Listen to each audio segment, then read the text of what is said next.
All right, everyone, welcome back into another fantasy golf video. Going to be breaking down the Open Championship here for you guys, as well as the Barracuda Championship. We are getting some decent contests there. Surprisingly, the Barracuda Championship. Wish we would have had that for all other tournaments thus far this year for a secondary event. Kind of weird that they chose to do that for a major, but we'll be touching on that as well. But let's go ahead and start off with looking at the weather really for this week.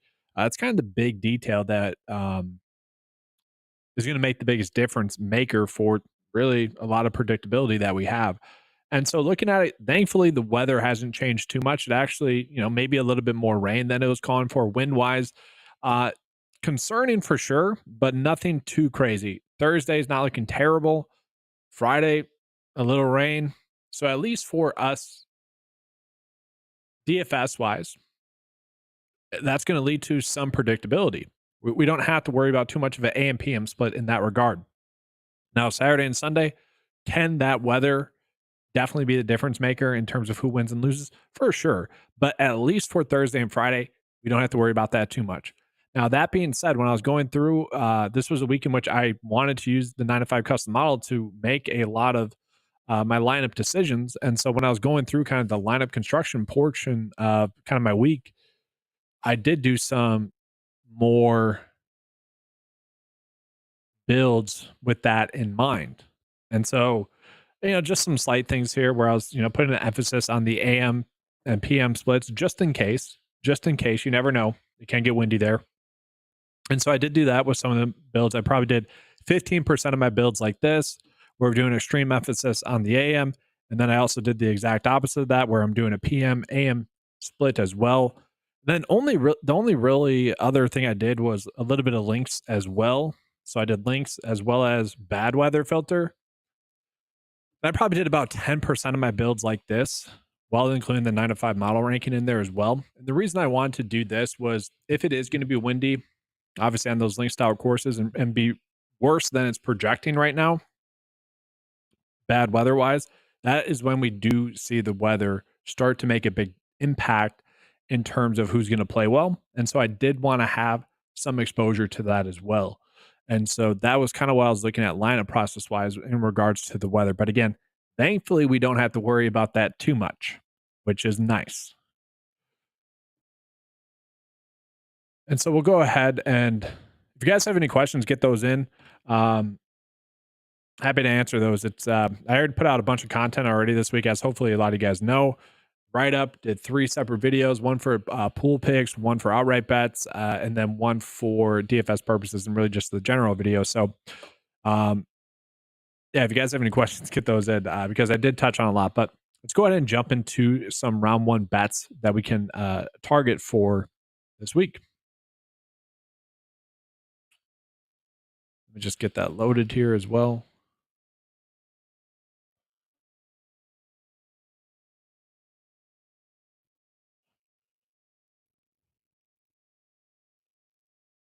It's taking a second on my end. 1 sec.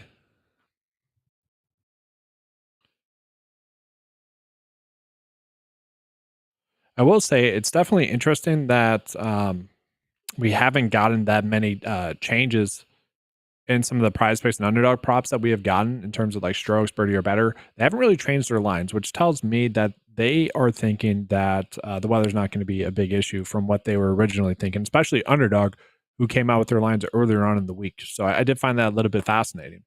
Let's go ahead and jump into some 3-ball bets here.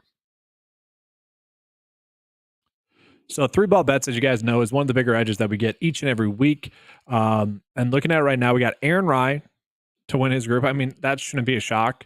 If you guys can get that, a solid bet. But that's the thing with a lot of the groupings that we have this week, is that you're not going to get good odds on that. So most sites are not even going to give you Xander to win his group, Aaron Rye to win his group, because, well, why would they?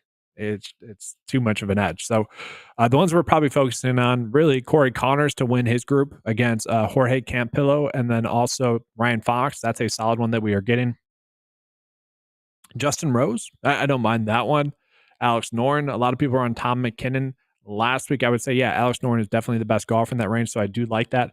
But you guys can see this week, it is much more limited in terms of the projected edges that we have for these 3-ball bets. Typically, we have some better bets to go with, and especially like payout-wise as well. Like Minwoo Lee is really the best one over Abraham Manser and Ryo there, like that's really it. And so it is a tighter board, at least for 3-ball bet purposes.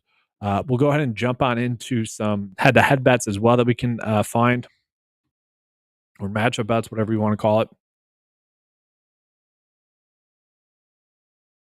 And we'll start with the tournament here.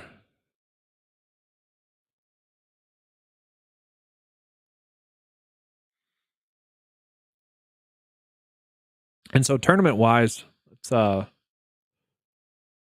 scroll down a little bit. All right, so looking at just from the 9-to-5 edge. And so the 9-to-5 edge is measuring how the players are projected to perform for the tournament based off of the 9-to-5 model. So we're measuring that.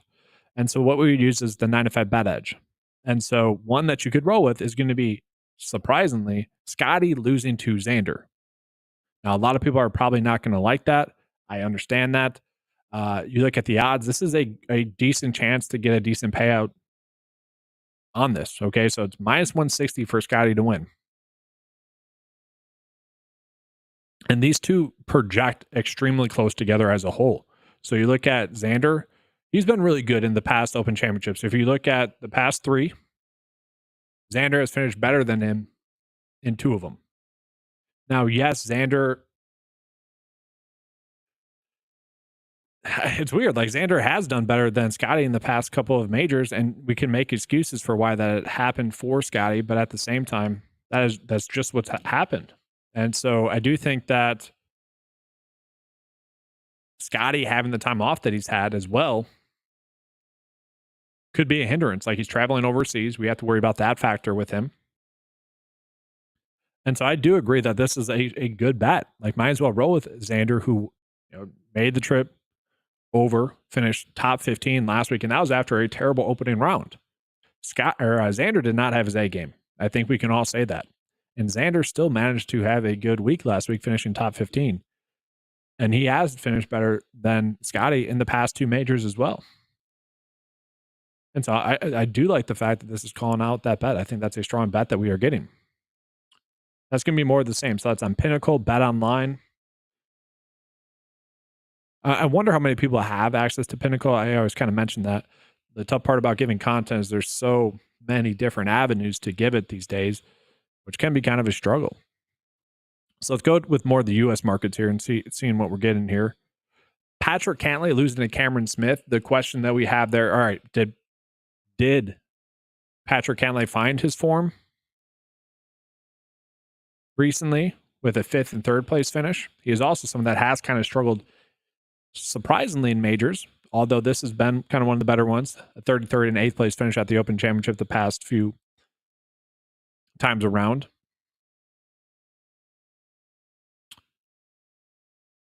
I could see that being a sign of things to come. And with Cameron Smith being a live golfer, we really don't know what to expect from them. Just in general, live golfers, it's tougher to gauge them. Let's just put it that way. It's probably too risky, but at the same time, I could see it. What's the payout difference here?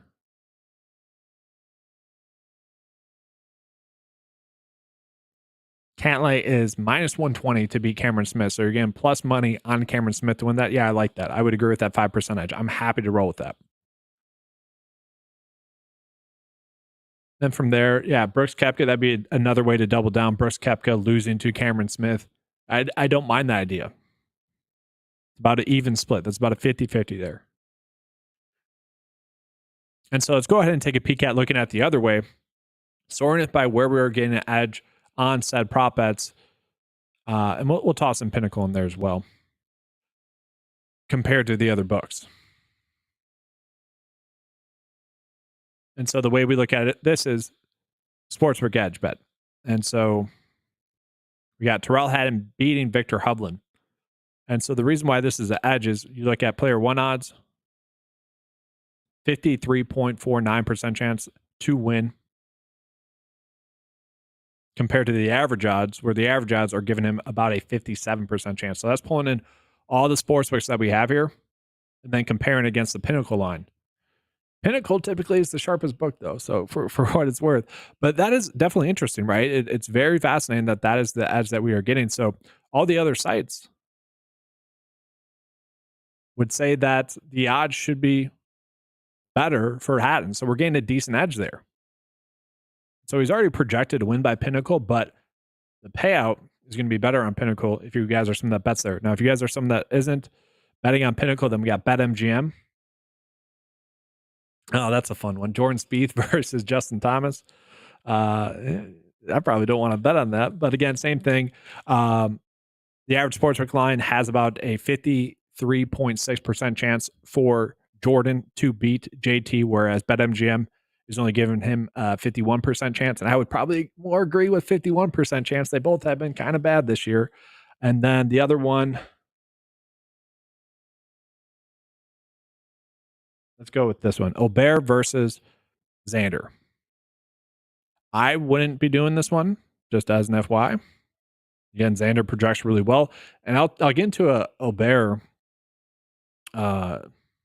interesting note for this week as well, because I'm a little bit concerned about him. But for what it's worth, DraftKings is giving, well, Xander basically a 66% chance to win, whereas the average sportsbook line would give us about a 44% chance. So definitely interesting there. But yeah, let's go ahead and get into that talk about Aubert, because I wrote this up in the 9 to 5 write-up. So let's just jump into that, actually, because I think it's noteworthy. So, like, he's paired up with Bryson for round one.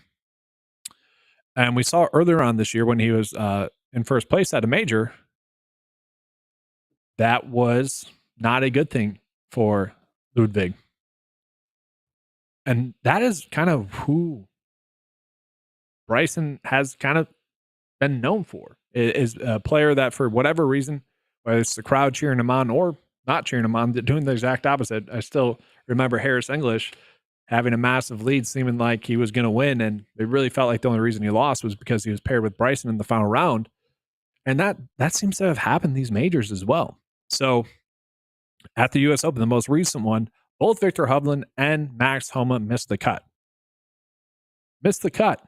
They played with Bryson in the first two rounds.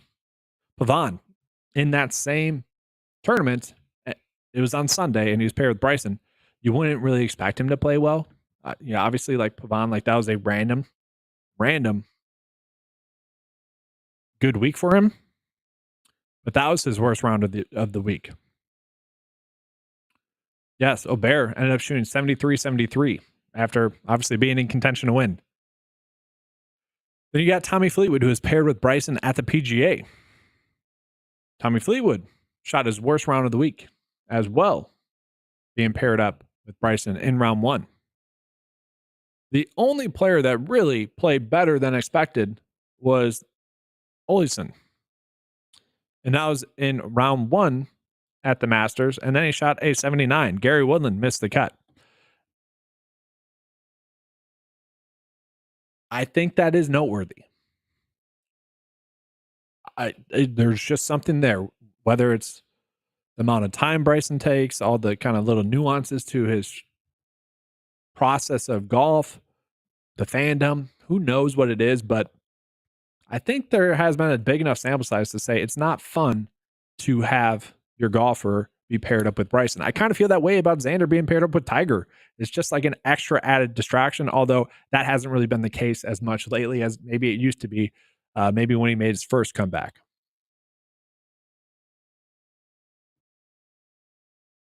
Who are the better bad weather players? That's a good question. I can pull that up here for you. You can kind of look at that multiple ways. Give me a second. I'll pull that up.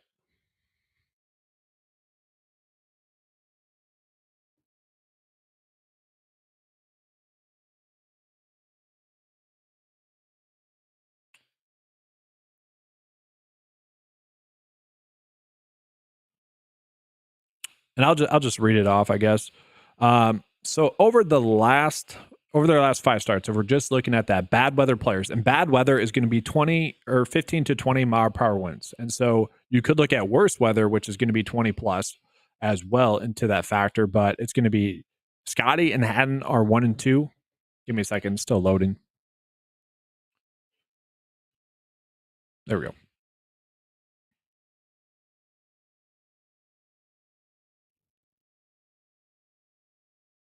And I know you can't really see this, but it's Max Homa, then Rory.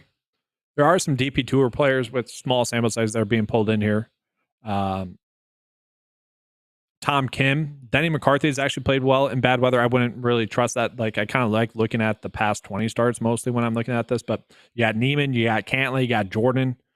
Finau has actually surprisingly been good in bad weather, and this is over the past 5 starts.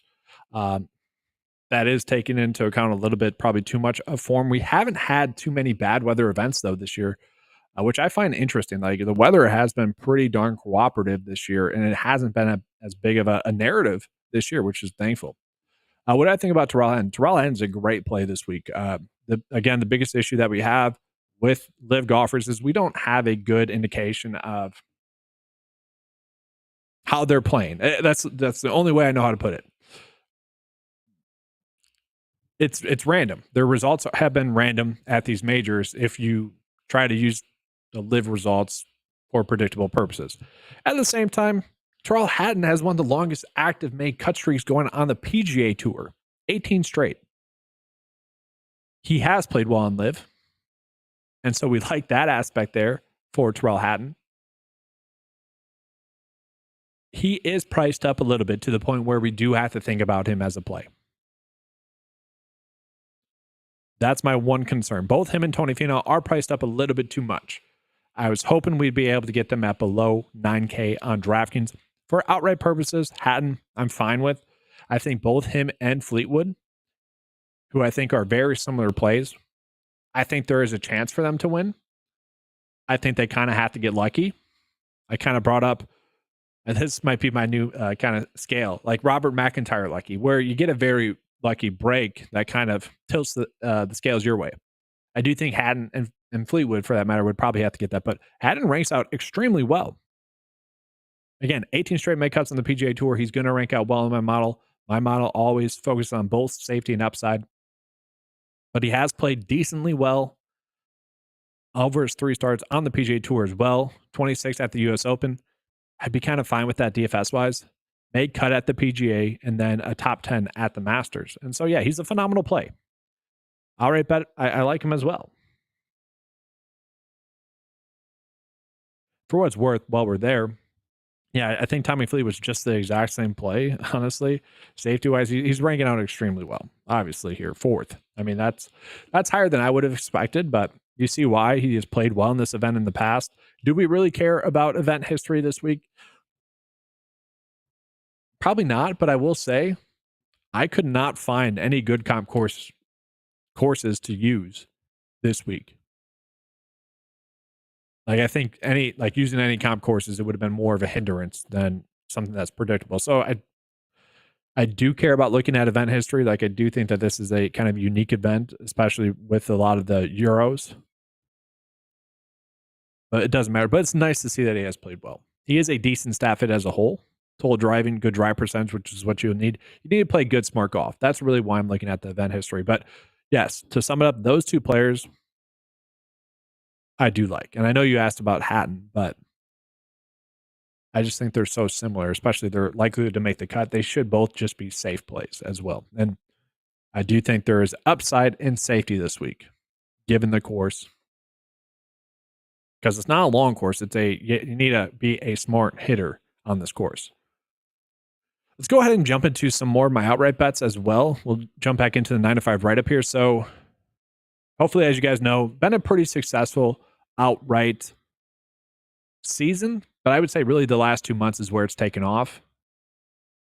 Got kind of lucky with Wyndham Clark earlier this year. I will say that.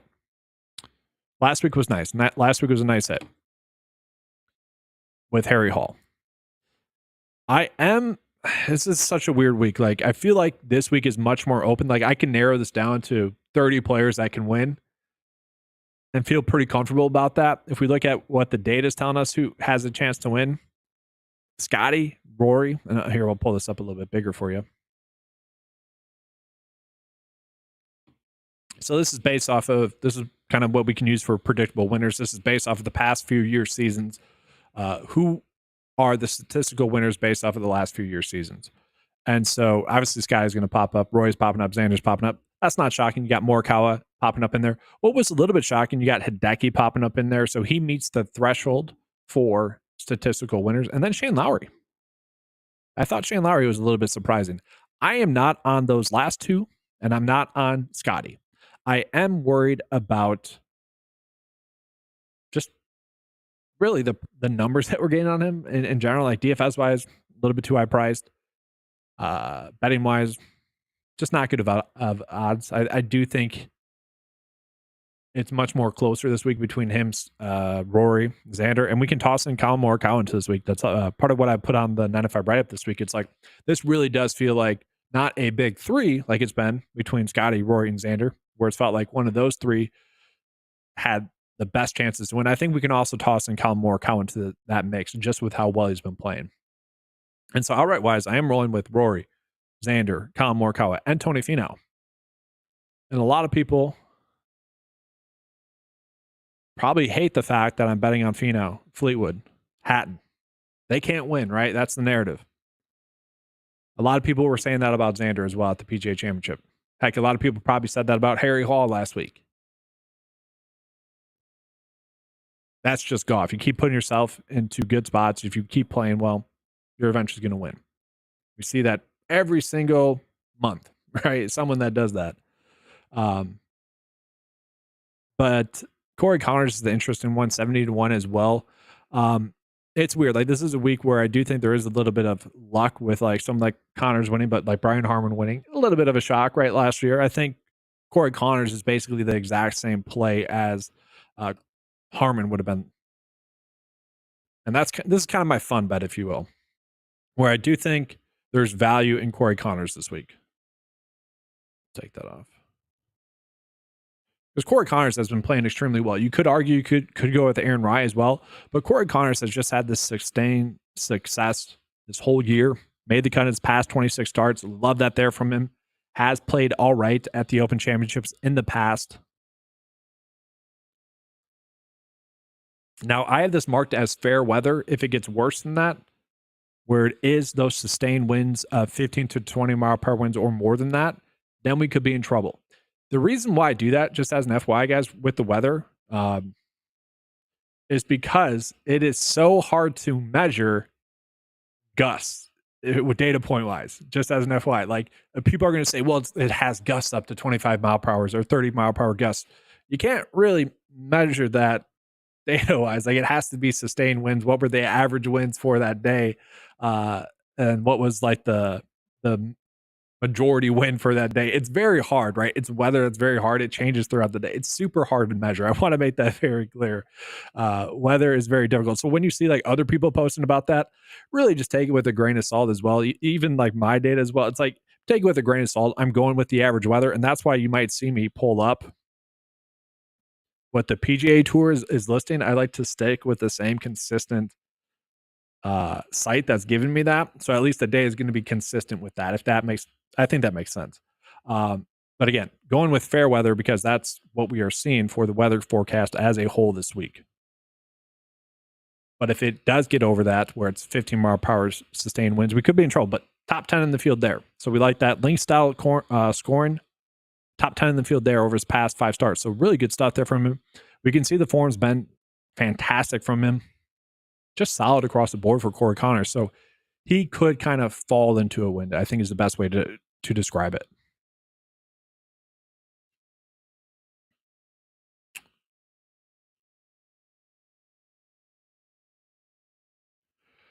Yeah, so honestly, this is a great question from Chris. Will guys that played well at the Scottish Open just be good plays again this week?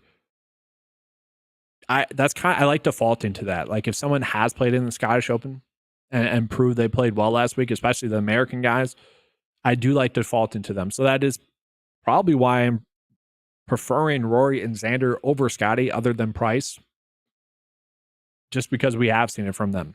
It is recency bias to a T, but I think that's a good thing this week because there's the variables of travel and all that nuance to it. And so I am happy to target those players. And I didn't check this. I believe it's been a trend I don't like the winning trends that most people put out, just as an FYI. But I believe one of the winning trends was something like a majority of the winners over the past like 10 years have played in the Scottish Open in the past. I believe that was a trend. Don't quote me on that, though. I'm pretty sure, though. I do real quickly want to get into some Barracuda Championship picks as well. We'll stick with that just because we're talking about outright. So let's jump into that. And then we'll jump into some prop bets and stuff as well. So real quickly, I'm just going to hide the text on the screen. Barracuda Championship picks. So you guys will see here that jumping back into the write-up, I am on a lot more golfers, and I will say I'm a little bit concerned that I'm not on Gracerman. That's like the one player that's my FOMO bet. You know, each week we all have some sort of FOMO bet, right?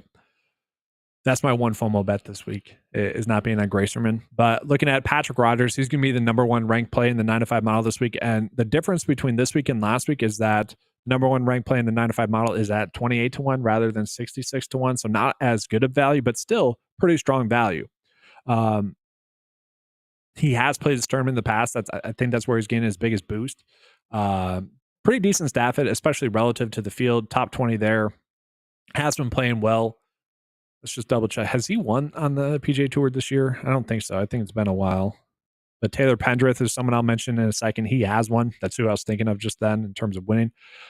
But he's a solid play on paper. So yes, I love Patrick Rogers at 28-1. Look at Mac. I honestly am surprised that the model likes him as much. That's going to happen with these events, though. That's just naturally happening. Really popping up, though, in terms of like upside. And so we can see that 16th, 20th, 75th, 109th, 57th, not good, obviously, with those three, and then 5th, 13th, and then 23rd. So he has had some upside finishes mixed in there, and he's a relatively good stat fit as well. Top 11 in the field this week. So it does like him there. And I was really surprised at the line for Rico Hoy. Are they just assuming that he's not going to be mentally geared up to go this week? Because he's another good stat fit again this week. And then Chan Kim, he's ranking out extremely well. 6th best, really good stat fit. Hasn't played this tournament. You know, coming in off of a 10th and 12th place finish. Yeah, Max Gracerman. Let's just pop him up because I do have a little bit of foam on this. He is someone I think I could be talked into, mostly based off his past 4 starts. You know, all of those have been pretty strong finishes. They're around top 30 or better in those finishes. Key stat wise, top 10 in the field. I feel like I should be betting on him. Honestly, that's my one concern.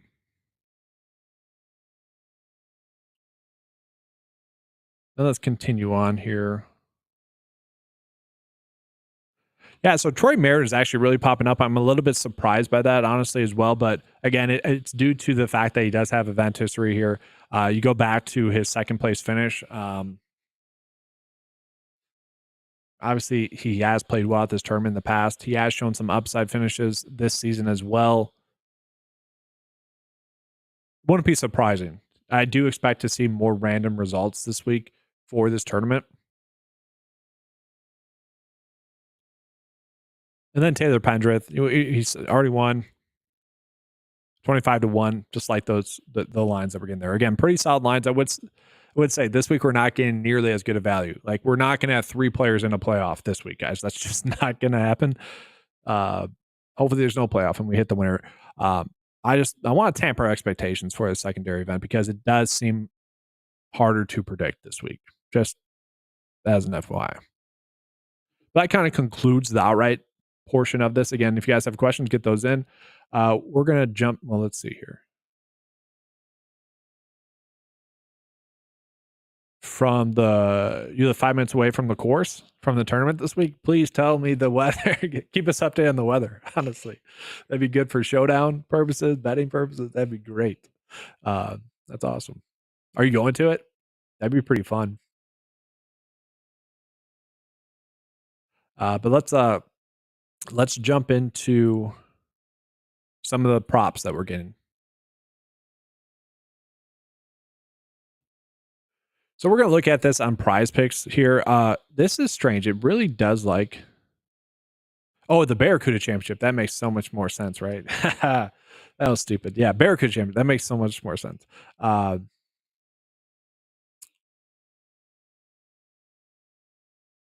Right. I'm assuming here, right? It's got to be the Barracuda. But sorry, looking at Tom, my outright bet will be Nick Dunlap.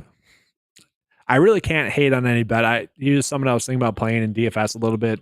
Really have a tight player pool this week for the Barracuda Championship, but I wouldn't talk you out of it. It makes sense. We've obviously seen it from him. If he does play well again, like he has shown that he can win, so I get it.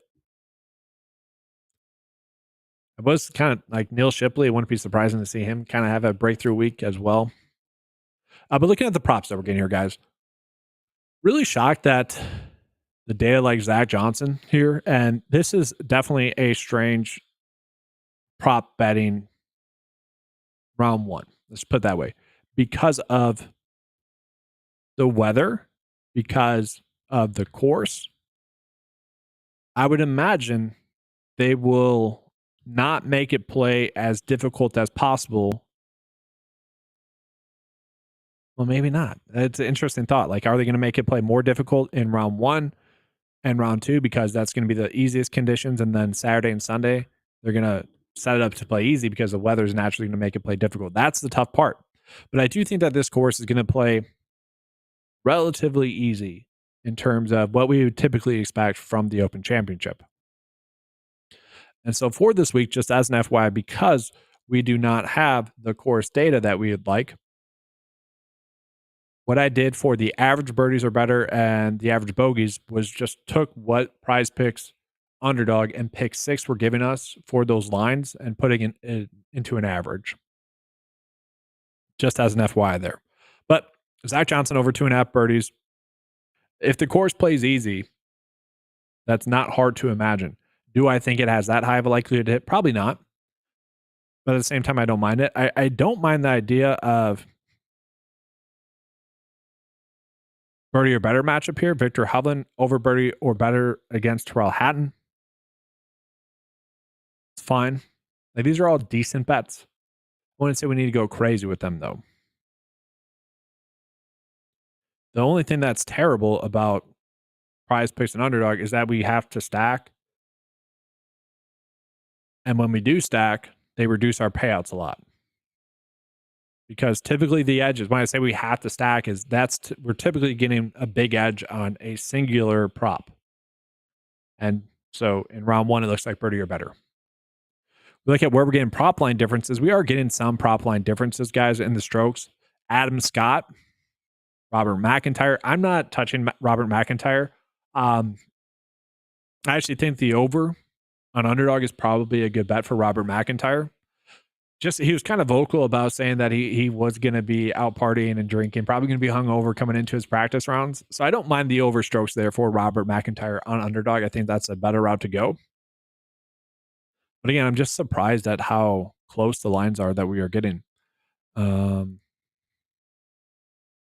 let's look at it on Underdog. Are we getting any fantasy score prop bets?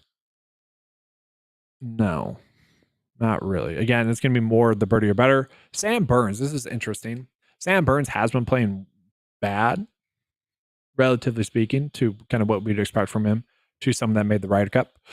Yeah, I could see doing under his fantasy. Oh, likes the over fantasy score, actually. I probably wouldn't do that then. I just think his play has been too inconsistent. But if you think the course is going to play easy this week, I could see that. But I don't, because it's a low number, is what I mean. But he's been too inconsistent. I want to bet on that. Interesting for the bogeys or worse. Brooks Koepka, is he going to be able to putt well? Bryson, I do think he's not going to play as well this week. Will he have 3 bogeys? Potentially. Hideki was kind of rough last week. Justin Thomas. Oh, he had one good round and it kind of changed his narrative last week. I don't mind that as well. I could see betting that over bogeys or worse.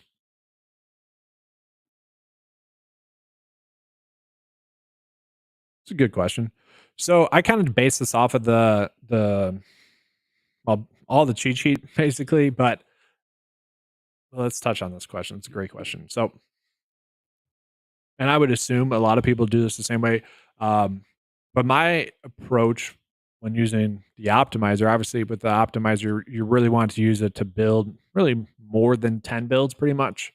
If you're building 10 builds, you can do those by hand. 20, it does get more difficult. 150, you're using an optimizer. So when you're using an optimizer to do 150 lineups, I don't like to change too much. What I've been doing lately, though, and I can kind of show you as well. Let me pull that up. But my process throughout the week is go through the cheat sheet, see who the data likes, make sure I agree with what the data is telling me. Then obviously I give my write-up throughout the week, which has the player pool. And so I have the percentages there of kind of what I want to target. So like core plays are like 30 to 40, high exposure plays are 20 to 30% exposure. Obviously different weeks and different tournaments you're going to have different exposures to. These are the players like in 20 entry max lineups I want to get to. Now 150 lineups you're going to have more exposure to more players. That's just going to happen. And so let's see here. I don't even know which build this was. But what I've been doing lately is I'll do this. I'll set my max exposure to 10. So the lineup optimizer will naturally be pulling in players, but they'll be capping them at 10% exposure. What I'll do is the players that I want my most exposure to is I'll then set their max exposure. So that then opens it up for the optimizer. So it's clipping everyone at 10% except for those players that I have then changed the max exposures for. But that's part of my process throughout the week to answer your question is, all right, which players are providing me the most safety? Which players might be GPP only plays? And then the last thing I'll do, and we can kind of look at it, is look at ownership. Is there anyone I want to completely fade? Is there anyone I don't want to be on as much as the field? And typically speaking, it's a no. Typically speaking, I don't really care about ownership that much lately. It's just for some weeks it's been correct. Now last week I was like, all right, I'm definitely going to be on Corey Connors overweight on the field. That did help out a decent amount. Last week I didn't like the ownership for Tom McKinnon. I ended up not being on him as much. That ended up working out. This week, I mean, just looking at it, I'm going to pull the comment down so people can kind of see. Really nothing too crazy. I do think Sanjay's probably going to be closer to 15% owned because everyone seems to be on him.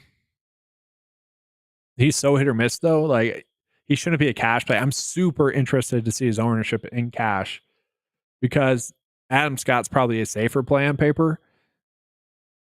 And I just think it's going to be completely different there. But this is kind of the last step is like seeing which players are maybe a little bit over owned, maybe a little bit under owned, and then adjusting with the optimizer there.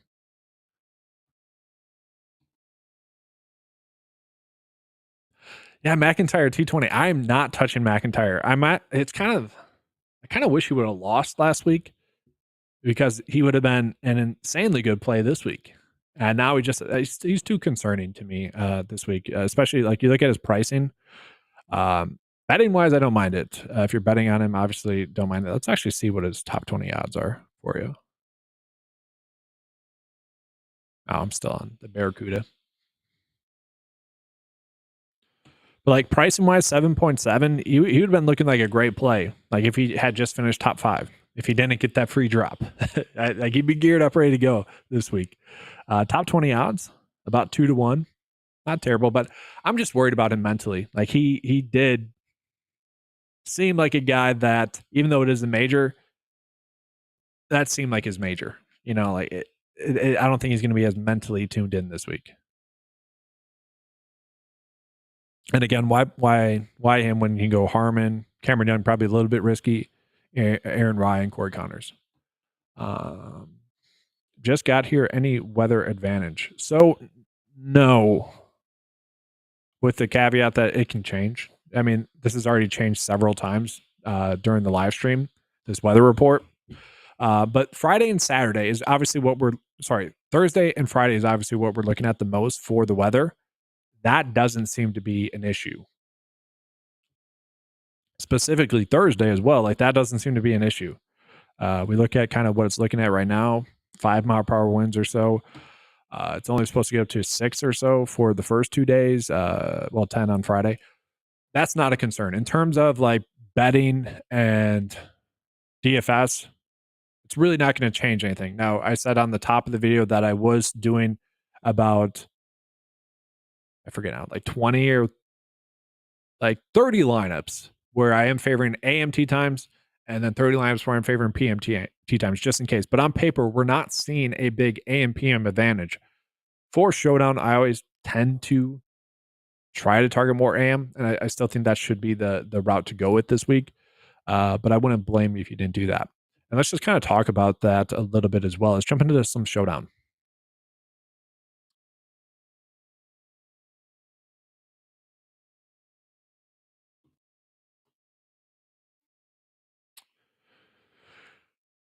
And so the only issue that we have this week with the Showdown for round one is that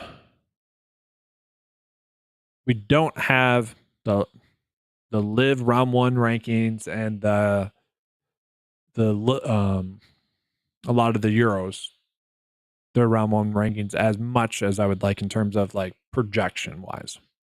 At the same time, we know the best players in the world are playing on the PGA Tour for the most part. I know I don't want to make anyone mad that likes live, but looking at for round one, first round leader bets, I might take the same approach as to what I'm doing outright wise, just in case there is a weather advantage where we do about, if you're betting on our first round leaders, do 4 from the early tee times. So Rory, Hatton, Aubert, and then potentially Bryson. And then do 4 from the late. Xander, Scotty, Morikawa, and then Connors is popping up in there. I'm sure we're getting a great line on those guys. So let's kind of take a peek at that as well.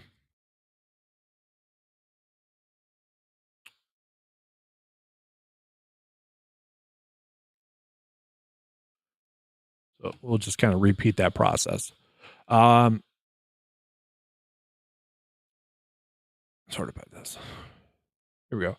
So 25 to 1, bet MGM. Xander. Let's hit that again. Let's hit Xander first round lead again at a major. Please show up. Please show up. This is late though. Scotty, 16 to 1. Colin Morikawa, 28 to 1 across the board. Don't mind that. Kind of interesting. This is what's so fascinating. We're getting Corey Connors first round lead 71. We're also still getting Corey Connors 70 to 1 to win. That's always strange in comparison. I would have thought that line would have been bigger for the first round lead. And then looking at early, Rory 22 to 1, best odds. Hatton 40 to 1. Yeah. I already mentioned I didn't want to be on Aubert because of Bryson. And I also don't think this is going to be a good week for Bryson. Do we just go Finau 50 to 1? I'd probably rather do that. Aaron Rai has been someone that's been playing well, especially round one. I don't mind that. I think Fleetwood, though, 40 to 1. Yeah, I think I'm going to bypass Aubert and Bryson and then go Finau Fleetwood. I think that'd be the approach to go with first round leader wise. And then I think that kind of covered everything. If you guys have any questions, get those in. You can stay live for as many questions as you guys have. If not, I'll be jumping out of here in just a second.